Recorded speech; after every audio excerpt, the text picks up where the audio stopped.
भगवते वासुदेवाय। वासुदेवाय। ओम नमो भगवते वासुदेवाय। ओम नमो भगवते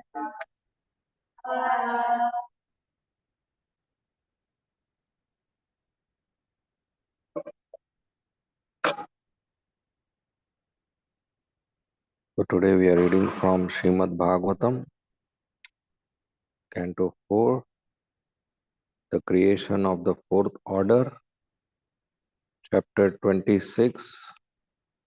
King Puranjan goes to the forest to hunt, verse number 6. तीर्थेषु प्रतिदृष्टेषु राजा मेध्यान् पशून् वने यावद् अर्थम् अलम् लुब्धो हन्यात् इति नियम्यते।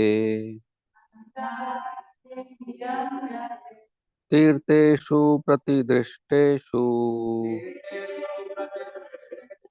राजा मेध्यान् पशून् वने यावदर्थमलं लुब्धो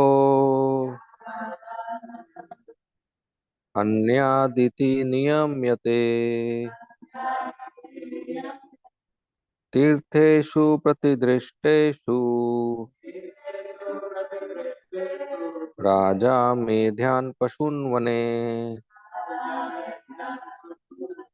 यावदर्थमलं लुब्धो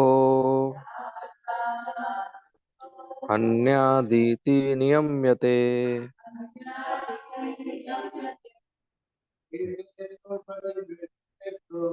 तीर्थेषु प्रतिदृष्टेषु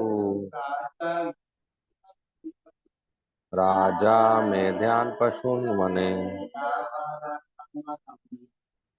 यावदर्थम् अलम् लुब्धो अन्यादिति नियम्यते।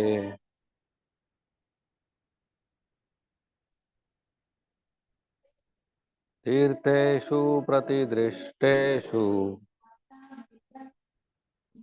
राजा मेध्यान् पशून् वने यावद् अर्थम् अलम् लुब्धो अन्यादिति नियम्यते। तीर्थेषु, in holy places, pratidrishteshu, according to the direction of the Vedas, Raja, a king, Medhyan, fit for sacrifice, Pashun, animals, Vane, in the forest, Yavat, so much as, Artham, required, Alam, not more than that, Lubdha, being greedy, Anyat, one may kill, Iti, thus, Niyamyate, it is regulated. Translation and purport by Srila Prabhupada. Translation.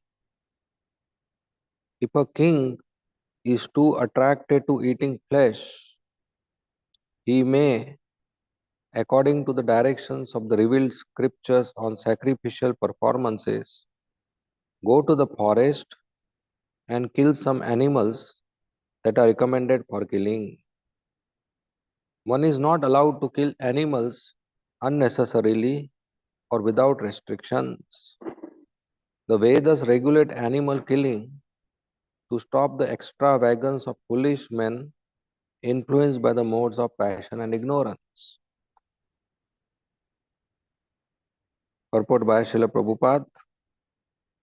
The question may be raised, why a living being should be restricted in sense gratification. If a king, to learn how to kill, may go to the forest and kill animals, why should a living entity who has been given senses not be allowed unrestricted sense gratification?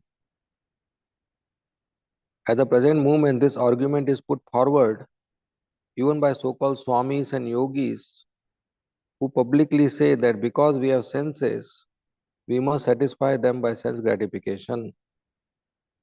These foolish swamis and yogis, however, do not know the injunctions of the Shastras.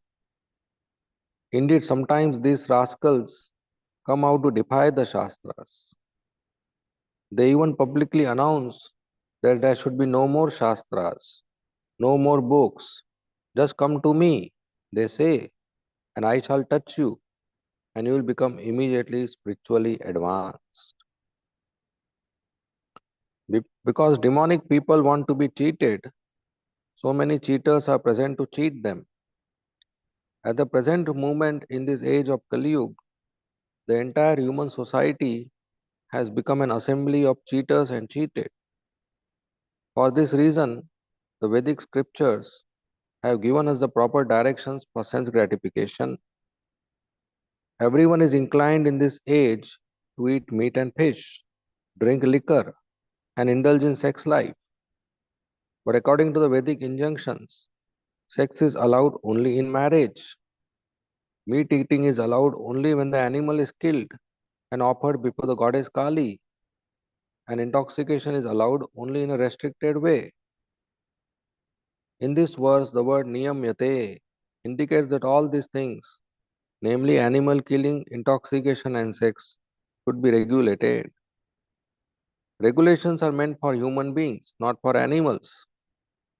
The traffic regulations on the street telling people to keep to the right or left are meant for human beings, not for animals. If an animal violates such a law, he is never punished, but a human being is punished. The Vedas are not meant for the animals, but for the understanding of human society. A person who indiscriminately violates the rules and regulations given by the Vedas is liable to be punished. One should therefore not enjoy his senses according to his lusty desires, but should restrict himself according to the regulative principles given in the Vedas. If a king is allowed to hunt in a forest, it is not for his sense gratification. We cannot simply experiment in the art of killing.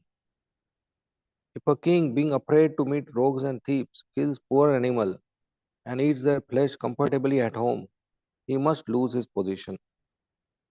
Because in this age kings have such demonic propensities, monarchy is abolished by the laws of nature in every country. People have become so degraded in this age that on the one hand they restrict polygamy, and on the other hand they hunt for women in so many ways. Many business concerns publicly advertise that topless girls are available in this club or in that shop. Thus, women have become instruments of sense enjoyment in modern society. The Vedas enjoin, however, that if a man has the propensity to enjoy more than one wife, as is sometimes the propensity for man in the higher social order, such as the Brahmanas, Kshatriyas, and Vaishyas, and even sometimes the Shudras, he is allowed to marry more than one wife.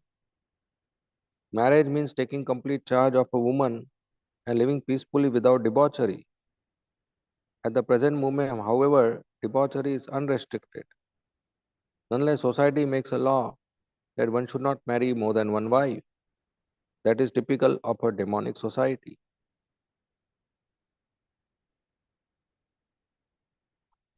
Om Agyantimirandasya Jnananjana Shalakaya Chakshu Unmilitam Yena Tasmai Shri Gurave Nama Nama Om Vishnu Padaya Krishna Pristhaya Bhutale Srimate Bhakti Vedanta Swami Iti Namine Namaste Saraswati Deve Gauravani Pracharine Nirvishesha Shunyavadi Paschatya Deshatarine Jai Shri Krishna Chaitanya Prabhu Nityananda Shri Advaita Gadadhar Srivasadi Gaur Bhakta Vrinda Hare Krishna Krishna Krishna Hare Hare Hare Rama Hare Rama Rama Rama Hare Hare Hare Krishna. So, human life is meant for self realization and not sense gratification. The difference between human and animal life is animals don't have a goal of life. They just eat and sleep and mate and depend.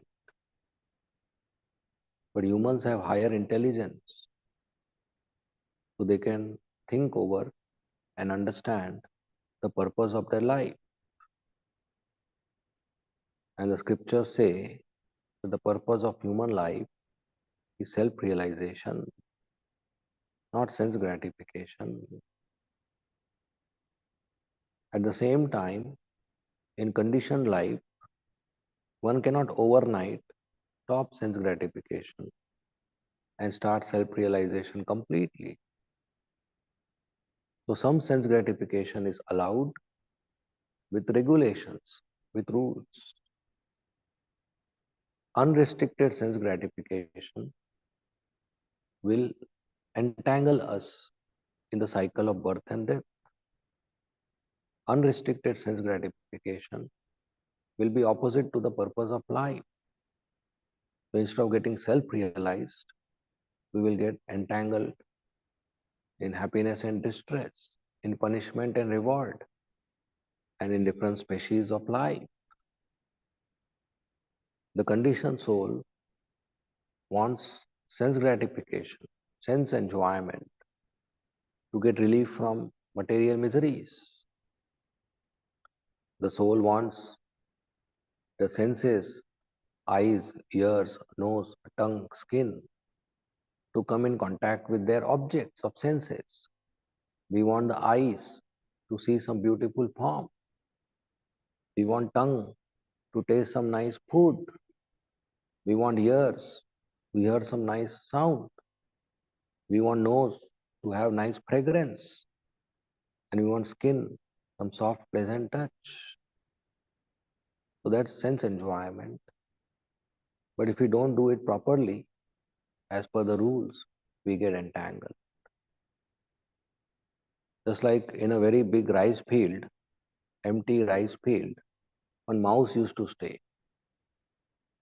And the field is empty, full of sand, and it is summer season, afternoon time. The sun is very heavy and the sand is very hot, burning. So the mouse had a very big challenge to stay there. Because of the burning sand, the mouse cannot sit, the mouse cannot stand, the mouse cannot sleep, lie down, and the mouse cannot walk. Is all okay? And the mouse cannot walk. So the mouse is having tough time how to survive on the burning sand. So what is the mouse doing? It is running, running fast. Because standing is burning, painful. Walking is also painful. Running is little better. So it's running in circles. But how many hours the mouse can run? It wants some relief. So it is running, running and searching for some shade. And running, running, the mouse comes to one spot which is shady. Thanda, thanda, cool, cool, gets very cool. The mouse is happy and it stands on that shade. And what is that shade when it comes? It is shadow of a cobra. So when the mouse comes on the shade, feeling I am relieved, but next moment the cobra eats the mouse.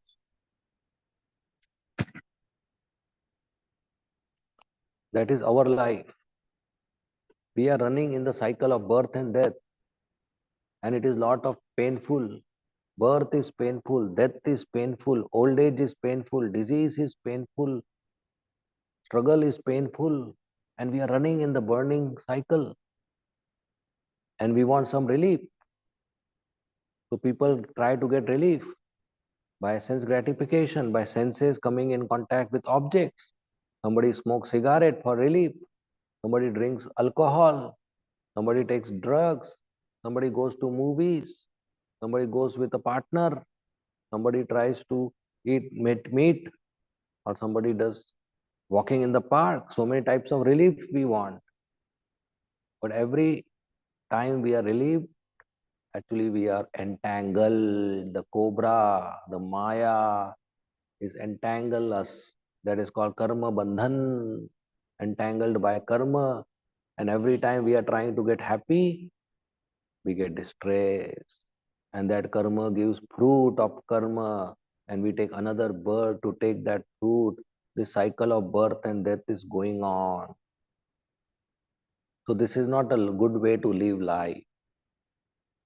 A better way to live life, the real way to live life is to satisfy our senses by following dharma, by following the rules, by satisfying the senses in connection.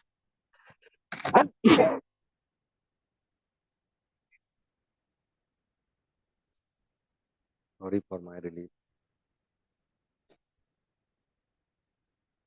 The better way to live life is to satisfy our senses in connection with Krishna. I want to eat something nice. If I eat directly, it is sinful. But if I offer to Krishna and honor prasadam, it is not sinful. See the difference? So we offer to Krishna and honor. We follow the rules. If we follow the rules, we are not entangled. In Sanskrit, the word rule means dharma. The word dharma means rules in English. So rules are essential for the society. Regulations are essential for the society to make us good citizens. When we are small, our mother makes rules in the house. She says, after coming from school, leave the shoes outside the door and come. And suppose the child is very tired, he comes inside with shoes and sits on the sofa. Will the mother be happy? No, she will be upset. And she'll tell the child, go first, remove the shoes. Why? Does the mother love the sofa more than the child? No, mother loves the child more than the sofa. But she is upset. Why did you break the rule of my house? Another rule mother makes is, after you come from school, first change your uniform, then sit for a meal. And suppose the child is hungry and the child doesn't remove the uniform and sits to eat lunch on uniform on the body. What will mother do? She will come and take away the plate. Now it sounds more very cruel that if a child is eating meal and somebody comes and takes away the plate. But when the mother does it, it's not cruel. Mother will take away the plate and tell the child, first change, first change your uniform. Why? Does the mother love uniform more than the child? No, mother loves child more than the uniform. But mother is upset, you broke the rule. So mother wants us to be good boy and good girl by following the rules of the house. The traffic police wants us to follow rules so that we are good drivers. And the government wants us to follow rules so we are good citizens. If we don't follow rule, we are bad citizens, criminals. So in the same way, the creator of this world, Radha Giridhari, they have made rules. Krishna has made rules. If we follow, we are good devotees. If we don't follow, we are bad citizens. Those rules are called dharma. And by following rules, we become successful. If we work, if we act, but do not follow rules, we don't become successful. When we follow rules, That is appropriate way to live life, and rules are mentioned in the scriptures. Just like once in a city, the government newly introduced the game of cricket. Nobody used to play, and the government wanted people to be aware of cricket. So government sent some teams from different states to go in that city and play a cricket match. So people are aware of the game. So they arrived. There's one boy in the city who loves cricket, who watches in television, but he never played in life because nobody else played in the city. Alone you cannot play. So when he came to know from the news that some teams have come who are going to play cricket in the stadium, he was very happy. He contacted one of the team captains and said, "Sir, I want to play cricket." The captain said, "Look, you were not part of the team. You were never there in training, and we are already full. So how can we take you?" He says, "Sir, you want to create awareness of cricket, and I am excited to play. You should give me a chance." The captain said, "Okay, what you're saying is correct. In the last match, I'll give you one opportunity." So in the last match, he called the boy, gave him the bat. He said, "Go and play." The boy has watched cricket on television. He knows what to do and is very excited. He takes the bat, stands in front of the stumps. The bowler throws the ball. He hits hard. The ball goes far. And he runs between stumps three times. One, two, three. And the ball reaches back. Successfully, he runs three times. What does he get? Three runs. First ball in his life, first time he's playing, and three runs. Is that a good result? Yes. The captain is happy. He comes and says, "Very good, very good." And other team members come and embrace him. And all the thousands of audience are clapping. And he feels very high, very nice. He said, "Wow, I had a good day today. The captain is happy. The audience is clapping. The team members are embracing. Very nice." So the boy next day comes again to the stadium. Nobody is there. It's empty. But the pitch is there, 22 yards. So this time the boy runs on the page 10 times. One, two, three, four, five, six, seven, eight, nine, 10 times. What does he get? 10 runs? Nothing. Waste. How come? Yesterday he ran three times. He got three runs. And so much claps and so much respect and embraces and appreciation and glorification and praise. Today he ran 10 times, he did 333% more hard work. What did he get? Why? Because yesterday in that stadium, rules of cricket were applicable. Today, no such rule was applicable. Yesterday, to come inside the stadium required ticket of $50, $100, $200. Today, even street dogs were coming free, no problem, doing their business. So yesterday he was successful not because of running. Yesterday he was successful because he followed a rule. And one of the rule applicable on the stadium yesterday was if the batsman touches the bat with the ball and run three times between the stumps before the ball comes back, he gets three runs. And he followed this rule. So he got success. So he didn't got success because of running. He got success because of running according to a rule. Today he ran 10 times, but there was no relevant rule, so he didn't got anything. So this running is called karma, work, action. And rule is called dharma. So this is fundamental equation of life. Please remember, karma plus dharma is equal to success. Success is life in life is when we act as per rule. If we act but don't follow the rule, we may get some result, but it is not called success. Result is called phal. Success is called sapal. So we may get phal but not sapal. We may get result but not success. For example, a thief. At night, if a thief breaks inside a house and steals some money and comes home undetected, did he get result? Yes. But will you call him a successful person?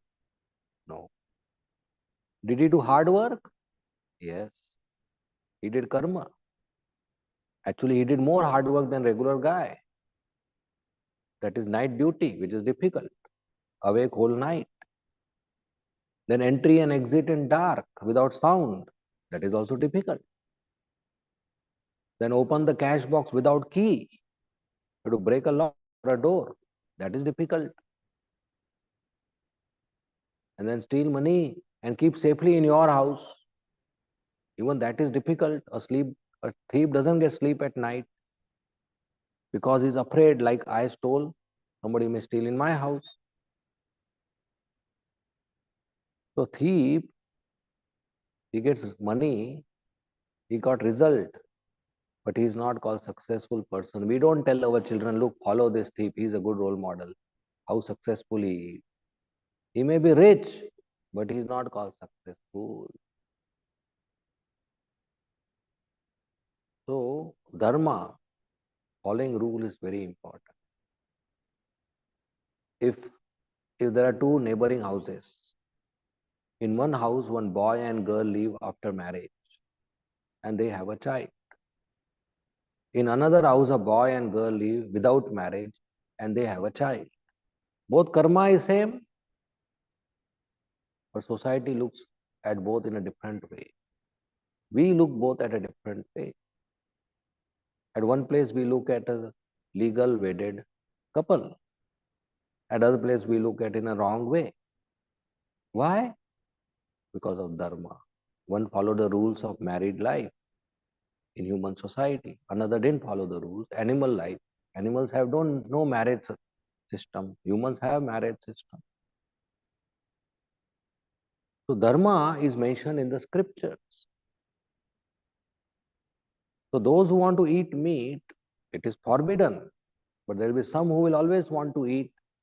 So the scriptures give a way out that you can not unrestrictedly kill animals, but you can kill some small animals. That to first offer it to goddess Kali or in a yajna and then consume. If you consume without offering, then it is punishable offense. Yamaraj will punish. Long back, Ishwaku Maharaj, when he was emperor of the place, country, he performed a yajna in which flesh was offered, Shraddha. Earlier they used to offer flesh in Shraddha, yajna, but nowadays it is forbidden in Kali Yuga. So Vashish Muni, he wanted some fresh meat to be offered when he was performing yajna. So he told Ishwaku Maharaj that you please send somebody to get some fresh animals. So Ishwaku Maharaj told his son Vikukshi that you go to the forest with bow and arrow, hunt some animals, and bring couple of them. Then Vashish Muni will decide which is to be offered. So he went and he went deep into the forest. It's not easy to hunt animals. It's not that they are ready-made available like fast food counter. You have to hidingly search for them. When they see you with weapons, they run away. So you have to chase them and then target and kill. So it's a struggle. In the deep forest, Vikukshi went and he killed one or two animals. And he was very, very tired. very, very hungry, very, very thirsty. What you get in the forest? Nothing. So he picked up some flesh of the rabbit and ate out of the hunted animals. He ate little bit. And he came back and he gave to Vashish Muni to offer to Yagya. Now Vashish Muni is very smart, Pandita, Muni. He can see past, present, future. So just by seeing, he understood this is contaminated, this is impure, this has been consumed. Not just meat, even good sattvic food we offer to Krishna, it cannot be consumed. If we cook full Rajbhog in the kitchen and somebody just consumes one grain of rice, the whole Rajbhog is contaminated and cannot be offered to Krishna. Because Krishna is the enjoyer. He should have first. Then anybody else can honor. If without offering even one grain is taken, it is contaminated. It's not to be consumed, not to be offered to Krishna. So Vikukshi took some part of rabbit flesh. Vashish Muni realized and understood. He told Ishwaku Maharaj, this offering is impure, cannot be offered to Yagya because he had already enjoyed it, he has already consumed it. And Ishwaku Maharaj got so angry, he told his son to get out of the kingdom. His own Rajkumar, his own prince, Desh Nikala, get out of the kingdom. And Vikukshi had to stay in the forest for many, many years. After Ishwaku Maharaj left his body, then he came back and became the king of the place. But till that, he had to stay out. Somebody may say a child or a young boy performed a mistake, no problem, go and get another animal and offer. No, he punished him because it is offense. It is offense to have prasad before offering to Krishna. If any devotee does it in the kitchen, from next day, they will not be allowed in the kitchen of the Krishna.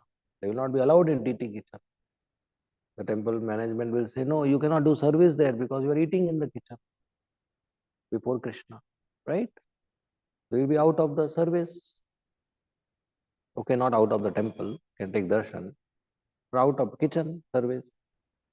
In the same way, he was out of the kingdom because it was offense. His own son, his own prince, he punished. So regulation is there. The flesh cannot be eaten. If at all you want to eat, first it has to be offered to Mother Kali. So those who say that because I have senses, so I should have unrestricted sense enjoyment, that is bogus philosophy, that is animal philosophy. Animals don't have rules. There is red light on the street, traffic light. It means the car has to stop. If there's a dog or a animal or an ant or a mosquito, do they have to stop for red light? No. There are no rules for animals. If a dog crosses the street with red light, he will not be punished. But if a car passes, it will be punished. The driver will be punished. So rules are not for animals, rules are for humans. In other words, if somebody human is not following rules, actually he is animal. He is degrading him. So animals are not expected to follow rules.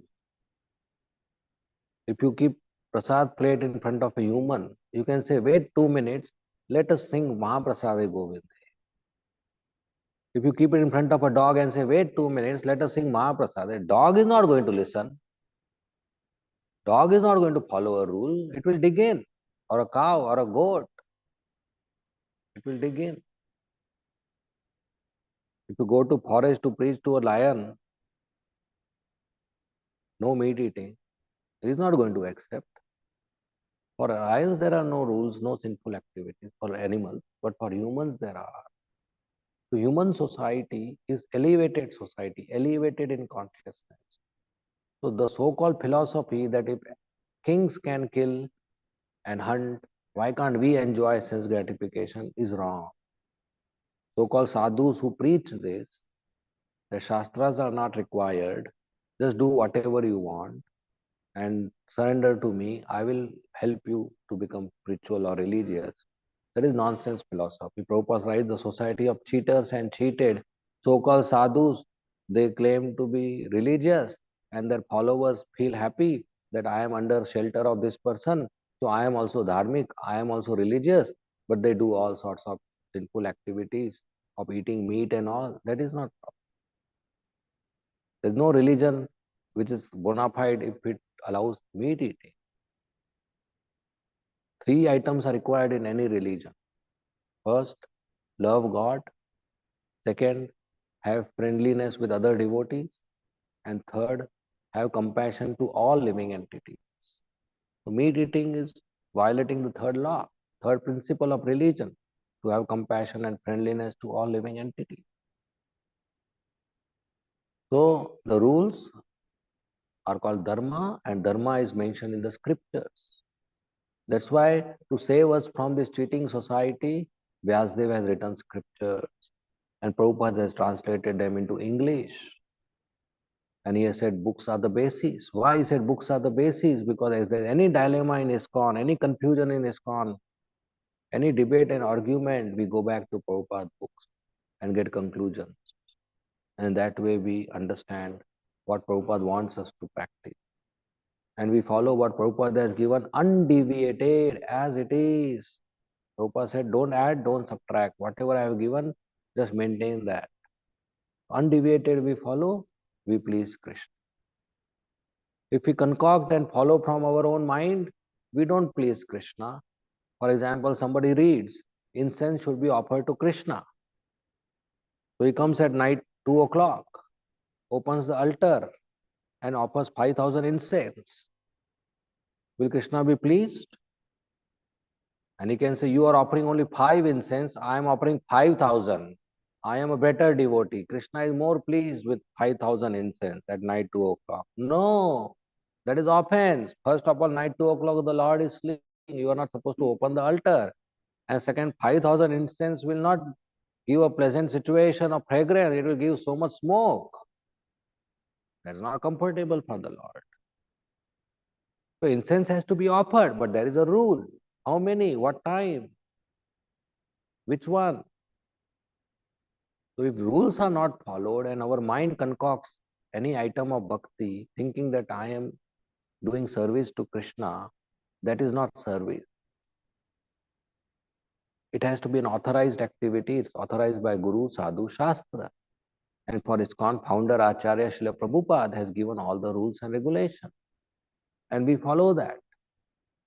When we follow that, Krishna is pleased. Yasya prasadat bhagavad sadhu. When Guru is pleased, Prabhupada is pleased, Krishna is pleased. So Guru Maharaj in ISKCON, those who give initiation, they also follow Prabhupada. And they take vow from the new initiates to chant minimum 16 rounds of Hare Krishna Mahamantra and 4 regulatory principles. And they give instructions same as what Prabhupada has given. If they deviate from Prabhupada, they are not bona fide.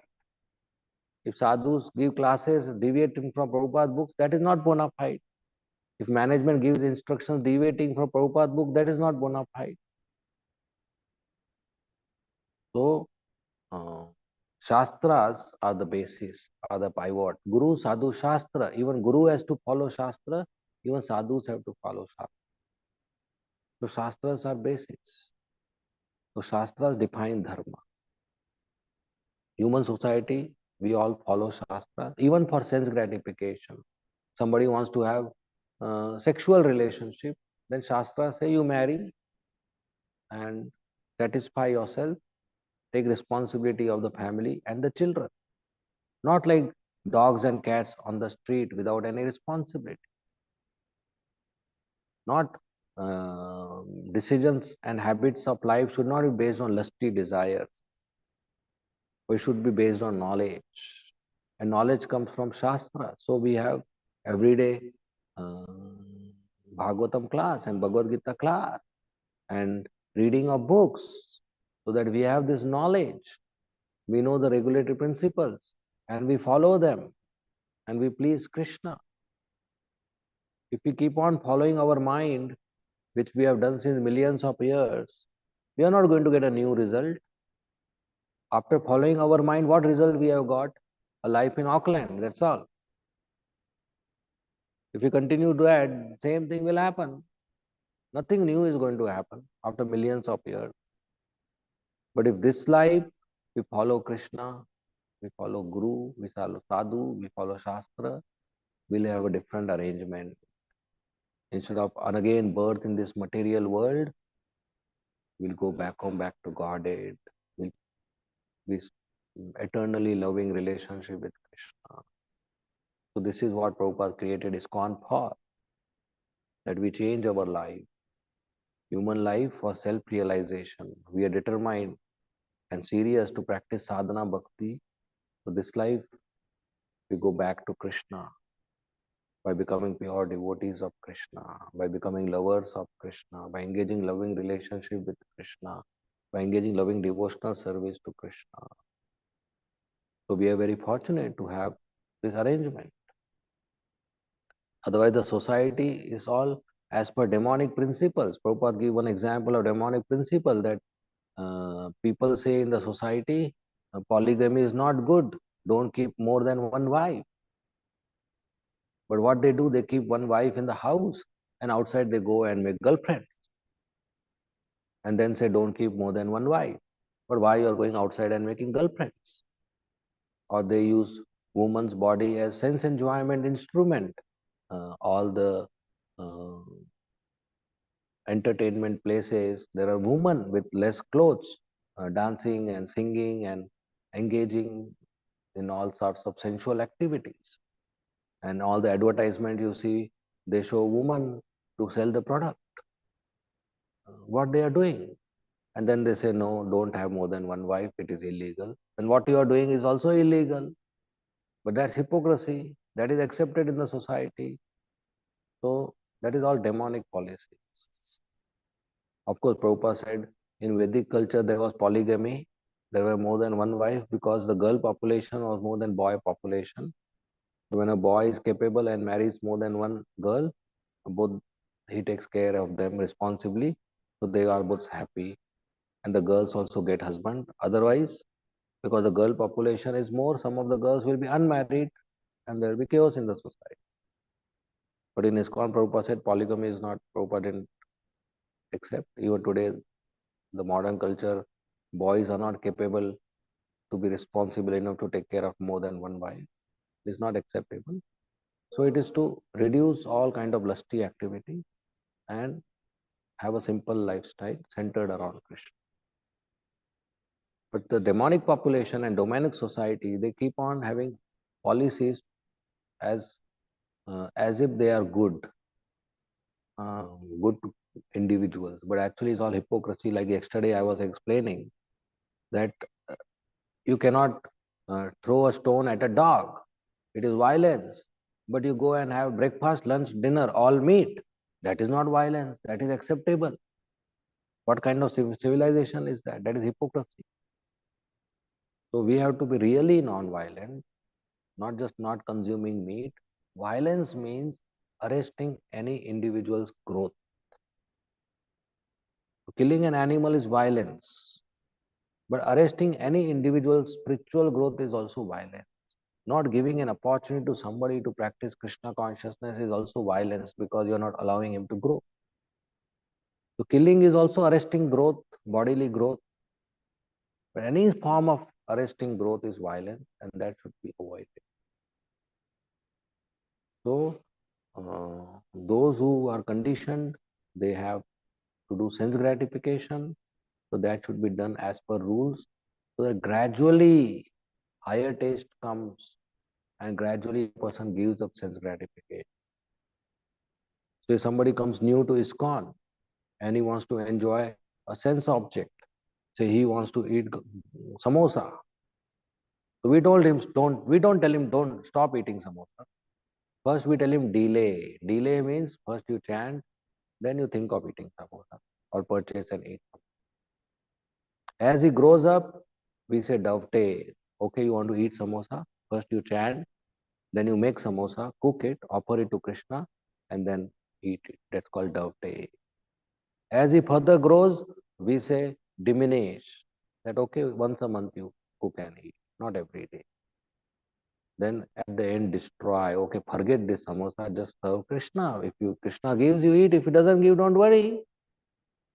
So gradually the sense gratification is dovetailed to Krishna, then finally destroyed by higher taste. Krishna is the one who is center of our life. A higher taste is developed, and that higher taste is developed by chanting Hare Krishna Maha Mantra and hearing Bhagavatam in association of devotees. So every day morning we have a nice opportunity. After Mangala Arati we chant our rounds, and after Guru Puja we hear Bhagavatam, and that's a power-packed sadhana in the morning, and that helps us to develop taste in Krishna consciousness, and very easily we can become pure devotees of Krishna. So we should take benefit of this process from Mangala Arati to class in the temple and participate as much as we can. Okay, we end here. Thank you very much. Srimad Bhagavatam ki jai. Srila Prabhupada ki jai. Hare Krishna. Any comments or questions you may please ask.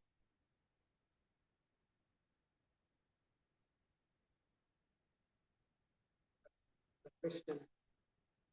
Okay,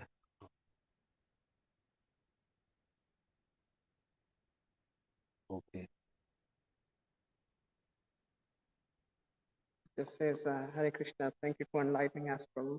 I heard from a couple of I heard from couple of cook devotees, sometimes if in doubt, if boga been cooked properly, if salt is alright or if it is spoiled, then take little bit, eat outside kitchen to make sure to offer perfect offering. Is that okay? Oh, it is not okay at all. Srila Prabhupada was asked this. Prabhupada said, no, it is not okay. One should be so expert cook that one understands. Uh, if still somebody is thinking uh, a new cook, then he can offer a little salt separate in a bowl or a plate or a spoon with the main meal to Krishna, and Krishna will add if he requires. But tasting just to know whether the salt is okay or not outside the kitchen before Krishna is not okay. Yes, mother. I have another question related to that. Think I was told by the body that when we offer our food and some other dishes may not quite be ready, we can add it to the offering a little bit later on. Is it true? When we offer, some other dishes are added later on. Yeah, and then Okay. they said that that's the time of add it later. Added later in the offering. You are asking me, you made an offering, then there are some dishes which are not offered, you add it later Add it later. in the offering, Yeah. in the altar. Okay, so you offered a plate and chanted the mantra, and then one more item you want to go and add in the altar. Yeah. Then